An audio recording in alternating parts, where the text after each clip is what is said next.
Yeah, your eye is really bad on this screen. It gets really bad. Yeah. I'm making the ring face.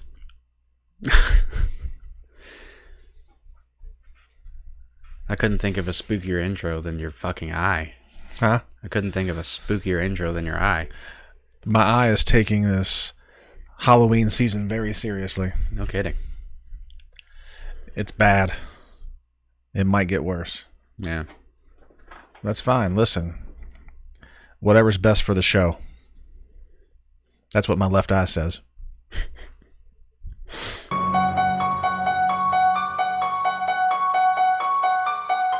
What's going on, everybody? Welcome back to BigChunky. Today is another top 13, and it's spooky season. Finally. Finally, it's spooky season. The greatest month of all time. I love it. October. The leaves are changing. The weather is cooling down. I'm not sweating as much. No. The games and movies are wonderful. Fantastic. For this season. My eye is dripping. Yeah, it's gross. Swollen. Yeah, that's the scariest part about this entire video. It's gross. It might be. So, I would be considered a person who might be a wee bit squeamish when it comes to the spooky. But You're a pussy. I do love it. I do love the spooky. You love it? I do love it. I think I've grown to realize that I like being scared Yes. just as much as I don't like being scared.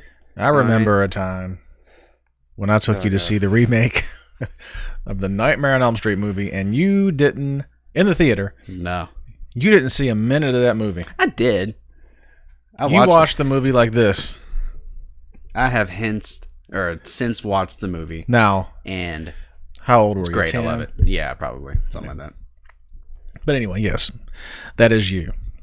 So today, on the very first top 13 of October, you're going spooky on us. I am going spooky on us. So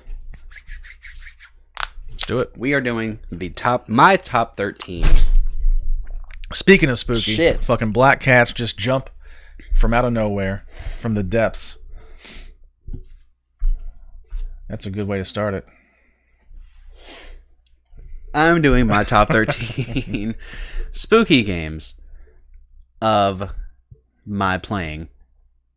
I guess I haven't played all this. I haven't played all the spooky games, but I played a good handful of them. So let's do that then. Some of these I haven't really had a whole lot of experience with, but are classics and must be put Classics. on there. It must be put on there. So I'm gonna start with number 13, and that's gonna be a game called Limbo. Ah, And never heard of it. Limbo, it's monochrome, so it's all just blacks and grays and whites and stuff. So I played this game on my phone a long time ago because I think it came out for like just about everything at this point. But back in the day, I had my I probably played that on my iPod Touch. I played that. It was a long time ago, but it's a really cool game. It's just a side scroller that I don't think there's any dialogue in it at all, and you just are trying to make it to the end of this weird, crazy journey. And the whole time it's just black and white, so it's just your little character. And you're running through like you're just running right. And every now and then you're just gonna fucking die. You'll just die and you'll respawn like 10 feet away from where you died, and you'll be like, okay, how do I get past this? Or there'll be like a giant spider monster that you have to somehow get across because there's no combat in the game. So you have to figure it out and how to get through all that stuff. But it's really cool because this is probably one of the first indie games that I really remember playing, and definitely one of the first indie horror-ish type games that I remember playing. So it's a good one. It's cool. So it's spooky. It's spooky. It's not scary. I wouldn't say it's scary, but it's spooky. It's eerie. Yeah. So I've played a few games that are like they were scary. Yes. I'm sure those are on the list, at least some of them. I think I have a good mixture of spooky and scary. Okay. So this is a spooky game. So speaking of spooky, not scary, number 12 is a game called Clock Tower. And Clock Tower was a point and click spooky game where, again, no combat. You're making your way out of this haunted mansion, and there's a killer after you. There sure is. This guy's made in 1995, and probably pretty spooky for the day. Not so much now. Probably didn't age too well because it's a point and click for the PlayStation. And point and click games without a mouse are atrocious. So Clock Tower, interesting game. Probably didn't age all that well, but it did inspire games afterwards, which is cool. So Clock Tower, I think I had to put it on there just because. So number 11, we're going Eternal Darkness. Ooh, Eternal Darkness. Sounds scary. One of the very few actual horror spooky games for the GameCube. Family-friendly GameCube. Wow. The home of Wind Waker and Mario Party. Comes Eternal Darkness. And Eternal Darkness is so cool because not only is it spooky with its themes and its imagery and its gameplay, but it fucks with your system. What? It literally has a point in the game where it makes you think. It's a psychological horror game rather than a out like zombie out front and trying to get you. But at one point in the game, they have some kind of event that leads to the game turning your TV off. How's that possible? It turned your TV off, or your GameCube. It like at one point it turns your TV off. At one point it turns on the GameCube, or it turns off the GameCube. It makes you think that you lost all your data. It's crazy. Why would they do that? Because it's spooky. I mean, losing all your data is the scariest thing to a game. It is. A gamer. I know it happened to me when I was like 5. Oh my gosh. With Wind Waker. But then you don't. But then it's back. Yeah. Okay. Yeah, it's crazy. So I don't know how they did it. Well, that's cool. But yeah, it's just one of those games that it messes with you for reals, which is cool. Hey, listen, that's what it's all about. There aren't a lot of games that actually do that. That actually have effects on you, really, because you think that your TV real and your GameCube is broken. Yeah. Yeah, if I thought my TV broke, I'd be like, oh, God. It's like Jaws. I'm not going back in the water because of that movie. Right, exactly. Not because it was scary. Like, it affected your real life. Right. That's awesome. Yeah, it's kind of like Psycho. Be afraid of your neighbors. So number 10. Move on to number 10. This one had to be on the list because of pop culture. The fuck is that? It's Five Nights at Freddy's. It's what? Five Nights at Freddy's. So, Five Nights at Freddy's. I don't understand the point of the game at all because back in the day, it came out on phones back in the day, and I downloaded it. And essentially, it is just you, like, operating cameras around this creepy-ass, like, Chuck E. Cheese type thing. And there are these evil animatronic animals coming after you, and you gotta stop them. It sounds terrible. You gotta trap them. Is the game very good? No, but holy shit, they made sequels, and it was like a Twitch streaming phenomenon because everybody that was a pussy, they like their chats wanted them to play the games, and they did, and it was freaky. It was hilarious to watch them. So purely for the pop culture, Five Nights at Freddy's has to be in the top 10. All right. They made like 6 sequels. It's crazy. It looks it looks like a movie that I wouldn't want to watch. It is a game that I don't necessarily want to play again just because it's not very good, but there are some jump scares. It's a jump scare kind of game. Okay. Number 9 is a game called Outlast. There are a lot of games on here where there's you're hopeless because you don't fight. This game has no combat, but it's a fully 3D. It's like if you were playing a Resident Evil game, but you had no guns. Yeah. Which is the worst. You just have to get away. You gotta get away. Yeah. The whole game is you sneaking around this creepy ass. I believe it's just like, I think it's like an abandoned town or some kind of shit. I mean, obviously not that abandoned because someone's after you, but it's cool. It's a cool game. It's very scary. Very spooky. Not even just with the jump scares, but the whole mood, tone, and atmosphere is very spooky. Outlast 2, I don't. They made a sequel that was supposed to be pretty good, but I don't remember if it was any better than the first one. I think it might have been better than the first one, but Outlast started it all, and it just continues the trends for these combatless horror games, and combatless horror games are the spookiest. Yeah, they have to be. They're some of the spookiest. I'm gonna get to that, in my opinion, at least. So that is number what? 9. Number 8. Again, for the pop culture. Slender. Number 8 is Slender. Yes, I have to go Slender. Back in the day, I may or may not have pirated the game because I had no money, and it would run on my laptop. Me and my buddies played this game, and it is pure jump scares. Did you ever play it? Did you ever see me play that game? I think I played this game. You're like running around the woods, and all of a sudden the screen would get all fuzzy and shit when you got close, and you'd hear this crazy noise, and you're like, oh shit. And you'd see him in the background. All of a sudden there's tentacles flying everywhere. Yeah. So this game just piggybacked off of the whole urban legend of Slender Man, which last podcast did an excellent episode on. Yes. Or as Henry Zabrowski calls him. No. Slenderman. Slenderman, yes. Yeah, Mr. Slenderman. Mr. Slenderman. Slender, the 8 pages. The goal is to collect 8 pieces of paper in the woods. I don't know why. I never did it because Slender always got me. But this game essentially propelled the whole myth behind Slender and put it in the mainstream. I think. Oh, yeah? I think. Yeah, I would imagine would have had to have been pretty deep in the mainstream for a game to be produced. It's not a good game. No. The game was made very quickly from what it is. Yeah. So this is probably the one game that I played. Yeah. I didn't play it a lot. No. But yeah, it was the same thing. It was just like a bunch of running around and like, oh shit. Oh shit. Yeah. When you started hearing noises or seeing things, you're like, oh shit, he's close. Yeah. Yeah. Essentially. It was an oh shit game. It is the definition of a no shit game, but it's cool. Would I go back and play it again? Yeah, probably. Yeah. I probably would. So that was number 8. Number 8. Number 7.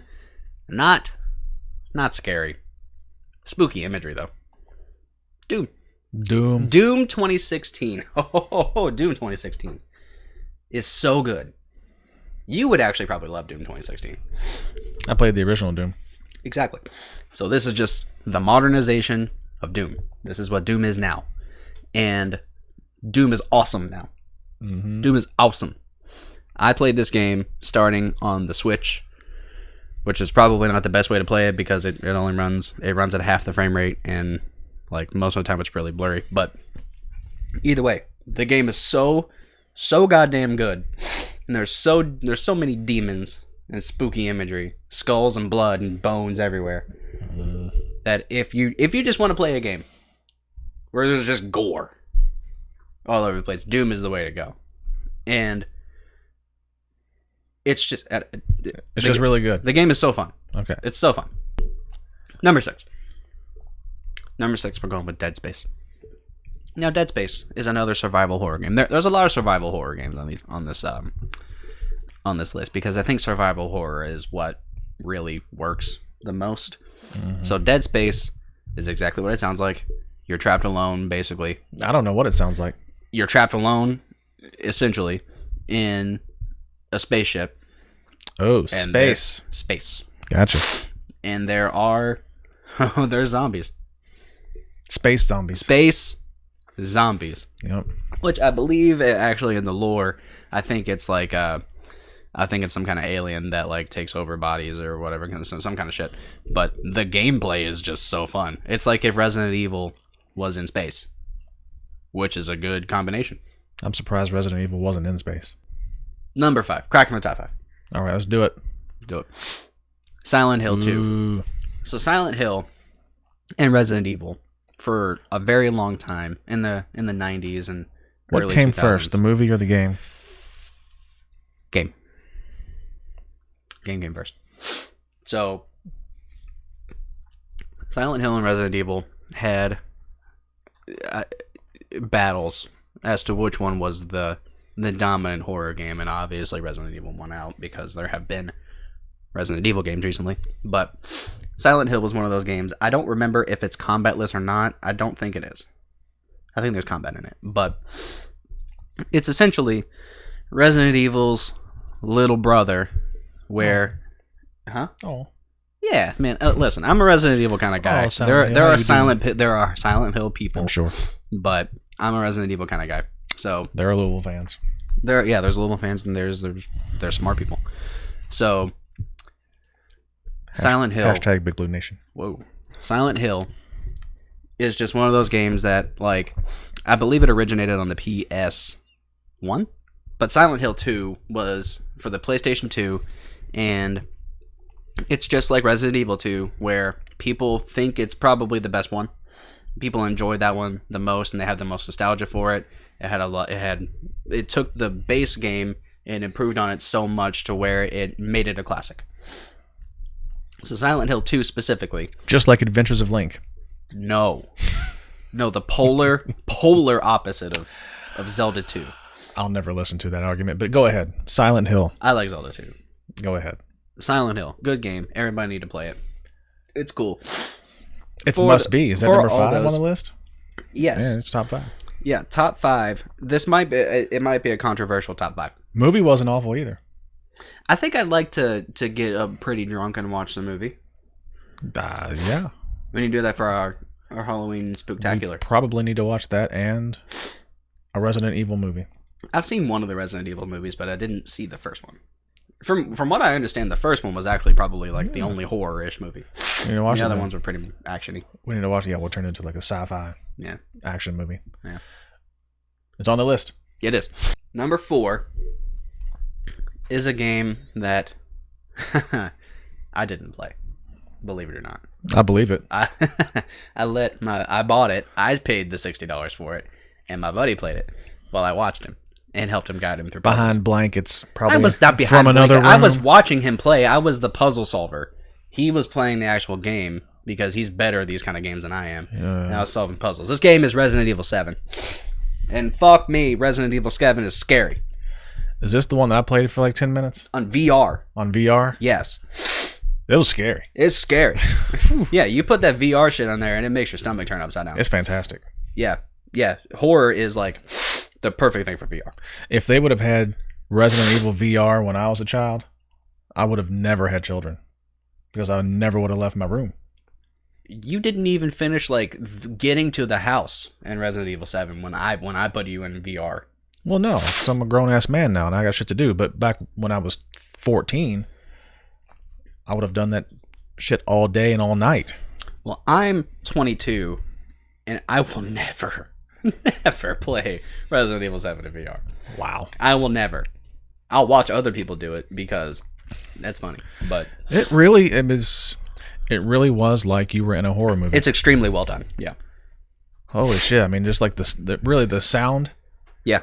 Like the surround sound aspect that you get from it when you hear stuff in the background and you're like, oh shit. Yeah, if you have the perfect mixture of pretty solid headphones with that VR headset on. Oh man. You're transported.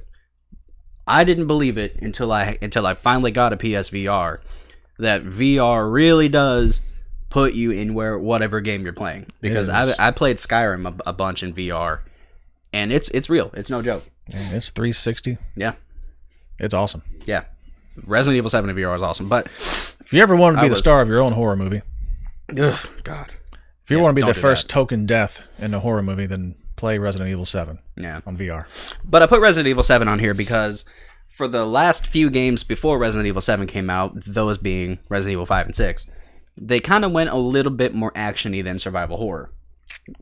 So essentially what you can do with Resident Evil is break it down into 3 different gameplay types and generations. You have the first 3 games, which were on the PlayStation 1. They were the fixed cameras and like tank controls. So like you went into one room and it had one camera angle, and then you went into a hallway and it was a different one. And you know. And then when Resident Evil 4 came out, it invented third person. It invented the third person camera on a video game. And that's what Resident Evil 4, 5, and 6, that's how the camera is oriented. and that's how the gameplay was. It revolved around you being the actual character up close and personal until Resident Evil 7, because you're first person. The first Resident Evil that's a first person game. Oh, it's so much scarier being first person. So, Resident Evil 7, super spooky game, awesome game.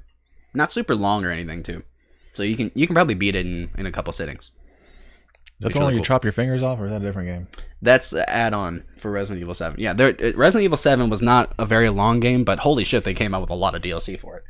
So one of the things that I played a lot was the blackjack mode on there. I played that a lot with Jacob and Jaws, which is awesome. Yeah, that was pretty fun. Yeah, it puts strategy in yeah, it's pretty cool. In whatever it is, blackjack. It's a good game. Cool. Yeah, it's awesome. I'm actually surprised it's not a little higher on the list. So I'm excited to see the last three. Yes, the last three. I kind of know one of them. See, this is why I think it's a little controversial, but it's my list. So Controversial. Controversial. Oh, list. you're gonna ruffle some feathers with this list. Yeah, man. Yeah, people are gonna be angry. But my top three. Let's do it. Resident Evil 2. Oh, okay. The remake, because Resident Evil 2, the original, like I was saying when we were talking about Silent Hill 2, is one of the most fondly remembered Resident Evil games. And they remade the shit out of this game, because this game is fucking awesome. It takes modern controls, so you don't move like a robot, of Resident Evil 4, and puts them in, or I'm sorry, it takes modern controls and then puts them in third person, like Resident Evil 4. And Resident Evil 4 is one of the most fondly remembered Resident Evil games. And it's just the perfect mixture of spooky imagery, real pure danger that you are in at all times, because you have a big giant monster after you. like partway through the game, this big monster in a trench coat comes after you, and he don't stop for the majority of the game. So it's Resident Evil 2. I don't know if it won Game of the... No, it didn't win Game of the Year. It was nominated for Game of the Year. Are you Alice in this game? No, you are Leon. Okay. And Claire? Leon and Claire. Because this game is different than how normal games act, because there's two characters. And the whole game takes place in a police station. So there are two different campaigns. There's like the A campaign and the B campaign. And you play as one of the characters through the A campaign, then another one through the A campaign. So it's like you're going through the same place, but like different shit's happening. Mm-hmm. And then I didn't play the B campaign, but I think it's it's essentially the same game, but just a lot of stuff changed around. So if you just like pure survival horror, because it takes all the really, really awesome elements of survival horror from Resident Evil 7 and puts the crazy awesome gameplay of Resident Evil 4 together to make this perfect survival horror game. All right. This game is awesome. It's perfect. It came out of absolutely nowhere, too, because they announced it and they were like, you're remaking one of the best games ever, and they did, and they made it better. Cool. Fight me. Number 2. Nobody's fighting you. Resident Evil 4. There's so many Resident Evils on this. There's 3. Resident Evil 4 is so good. All right, so oh my god, it's so good. It came out. How much more can you talk about? Well, so this is GameCube. Interesting story about this game is that it was originally a GameCube exclusive, which is weird because they signed a deal with Capcom to make like 5 exclusive games, and I think like 2 of them came out or something because the GameCube was technically a failure. But Resident Evil 4, it came out for the GameCube. It modernized, for the time, survival horror, and modernized shooting gameplay? It modernized gameplay in survival horror with inventing the third-person camera view in a video game. What do you mean? And invented the third-person camera view.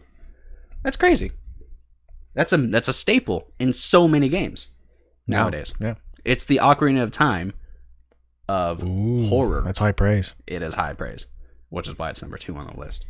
This game is awesome. God, it's so good. I'm playing it right now in 4K on my computer. It runs like a charm because the game was made in like 2004. But it's just great. Everybody that likes survival horror needs to go back and play this game because it's probably the pinnacle. It's where they perfected it, and it kind of went downhill until the later Resident Evils that have come out in the recent years. Mm-hmm. So that's number 2. And my number 1 isn't necessarily, I wouldn't consider it a horror game. Spooky imagery, definitely spooky themes, but it's not the point. It's not the point of this game. The Last of Us. The Last of Us. One of my favorite games of all time. This game is so fucking good. I can't believe you didn't play it. How would I play it? I didn't even know thing. I totally believe you didn't play it because I know you don't know how to play video games. You should really watch a video of someone playing this game. It's so good. Joe has given it such high praise with its magnificent storytelling, but not only does it have pretty solid gameplay, excellent storytelling, but it's spooky, dude. It's post-apocalyptic. We have fungus-ridden zombie people. Fungus monsters? Fungus monsters. It's probably I think it's considered like one of the most realistic ways that zombies could actually be a thing. Because it's like a fungal infection that tears up your brain and body. Right. So, God, this game is so good. Everybody has to play Last of Us, huh? Everybody has to. Everybody, I mean, they must play The Last of Us. And when I am president... It's required material. It's required material. I will make it law. For it being a spooky game, but the spookiness is like the 5th thing down on the characteristics list for this game. Yeah, the only thing I've ever heard about this game is the story. You fall in love with the characters. You get so sucked into the story. You get emotionally connected. And hey, listen, I said it just a couple weeks ago. This would be the one game, modern game, you did say that I would play because of the story. Because I like stories. You do. And you did say that. Yeah. And if you ever want to play it, I got it. I know you do. I ain't never getting rid of it. And I hear The Last of Us 2 is right there with it. It is better. Controversial, but Joe loves it, and I'm liking it so far. I haven't beaten it yet, but... Controversial? Controversial. It's a whole different story for a different video. But all right, that was my top 13 horror, spooky... What are we going to call it? Spooky games. Well, let me go ahead and just say, from the boomer to your right, my favorite scary game from my childhood was Uninvited for the Nintendo Entertainment System. I almost put Uninvited on the list because of how much I actually played it over there in this basement when I was a kid. So what's the genre of that game? I guess. So yeah, if you want to play point and click survival horror, if you're watching this video and you want to play like an old school spooky / horror game, that'd be something I'd point to because it is one of the originals. It was a Nintendo game. Excuse me. From probably 1990, if I had to guess. Oh god, I don't even know when that, that could have come out. Point and click, mystery, solving puzzles, riddles. Terrifying imagery when you open doors sometimes. Oh my gosh. Reason. It's like there's this beautiful woman walking down the hallway. And hallways are scary anyway. Yeah. Like hallways are something you need to avoid. Yes. If you're in a horror setting. Yeah, if you ever find yourself in a horror movie, don't go in any hallways. don't go to the basement. Don't look in any mirrors. Nope. But anyway, you can't. In this game proves this because there was like this one scene where this beautiful girl in a dress is walking down the hallway and you're like, oh, what's up? And if you do the wrong thing, all of a sudden she's a skeletal. Yeah, she turns into the fucking mom from Psycho. Yeah. No, she turns into like a skeleton-faced monster and then game over. That's it. That's it. No battles, no combat, just game over, bitch gotcha. Yeah. The whole deal is to get out of the mansion, I guess. The whole deal is like your sister is supposedly in the mansion and you're trying to find her. I never got far enough in the game to find the sister, if there even is one. Yeah, I mean, as far as I know, there's the whole game is just being caught by this by the skeleton monster. Well, there's many ways to die. In my childhood, I never beat the game, so I don't know. No, so I want to get a strategy guide or some kind of something online. We need to go through this game and yeah. And beat it, because it's like It's scary. You don't know what's in the next room. You don't know what's going to happen if you open this door, if you pick up this thing, or if you click on this, or if you whatever. It's like everything is like, oh shit, should I do this? Oh shit, should I do this? Yeah. And then every once in a while, that stupid little dancing monster, that little fat chubby thing across the bottom with this goofy music starts floating by. Yeah. And you're like, what the fuck is that? Yeah. What is that? I don't just some dancing chubby fucking thing. It's weird. Which is not scary at all. But anyway. No, it is. That would be the one thing that I would put on my list. I never played a lot of spooky games, but I did play that one, and I loved it. And I loved D. I thought about D, but I don't think I've it's a never good played game it. at all. Yeah, but I loved it because I beat it. Either and I way, think that was for like the Sega. Yeah, I think D was like the Sega. God, what was that? Saturn? Maybe Sega Saturn. Sega Saturn. Where the fuck did you play a Sega Saturn? Kalen's. Oh, okay. Anyway, that's it. Either way, yeah, that was my top 13. You can do it. All right. You can do a top 13 spooky games with both of them. Yeah, I'll do a top 2. Yeah, I just did it. Yeah. You got 15 games today, fellas. Yeah, either way, I'm sure my list is different from just about everybody else's list, but I would like to know what your all's list for your top 13 spooky games are. It's fun stuff. It's October. We are going to be doing spooky top 13s for the rest of October. Happy Halloween. Yeah. Not quite yet. It's very early October, but Halloween is a whole month. It kind of is, really. But either way, let me know what you guys think about my top 13 list down in the comment section down below. Leave the video a like if you liked it, and dislike it if you didn't, and subscribe for more content like this all the time. And we'll see you on the next one.